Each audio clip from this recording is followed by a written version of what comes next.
America, and I'm a project manager at Yeti, and today I wanted to talk to you a little bit about Jira, which is one of the tools that we use to manage our development tickets while we're doing a project. So I'm going to talk to you about a couple different parts of Jira, explain why we use it. Alright, so the first part of Jira that we're going to be looking at is the backlog. So the backlog consists of a few different parts. You can have different sprints within each backlog, and a sprint is basically a allotted period of time, and in Jira we can use them to show the work that we're going to be doing currently, the work that we're planning on doing. Often we'll call this sprint planning. We can also use it to show what bugs have come up during development. We usually call that part of it the triage section. And then the overall backlog is where we can add all of the tickets that we haven't done yet and we don't know when we're going to be getting to them, or anything as it comes up throughout the course of the project can be added to the backlog. During the course of a project, we also will go through the backlog every couple of sprints to make sure that it has an accurate representation of the work that needs to be done, all of the tickets are pointed correctly, and that we're not missing any work. The backlog section also has an area where you can see in the current sprint. In this version it's called JVE Sprint 1.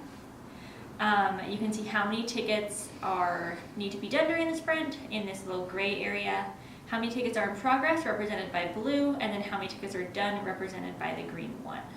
And that will automatically update as tickets are moved.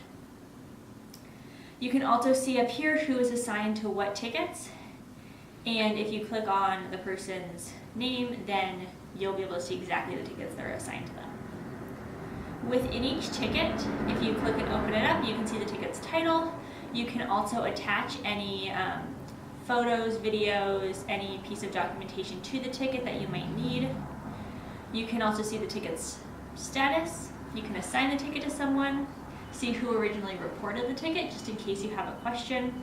You can give the ticket a point estimation, and you can also link it to an epic, change the priority, and there's a bunch of other stuff that you can do with it, but that we're not going to get into right now.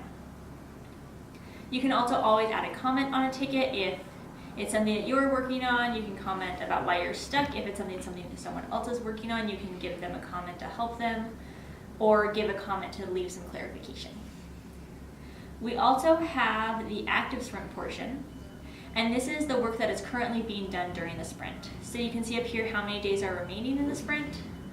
And then you can see we have 3 columns represented right now: to do, in progress, and done. And as tickets are completed, anyone working on the project should move the ticket from, for example, in progress to done. And then in the backlog, that green number that we saw will now be updated to 2. You can also, again here, by clicking on someone's name, see exactly the tickets that are assigned to them in a different view. And you can also always add more columns to this board if you wanted to represent a QA process, getting buy-in from a stakeholder, or anything else like that. This can be adjustable for whatever your needs are. Jira is a really powerful tool. There's a lot of different things that you can do with it. This is really just scratching the surface.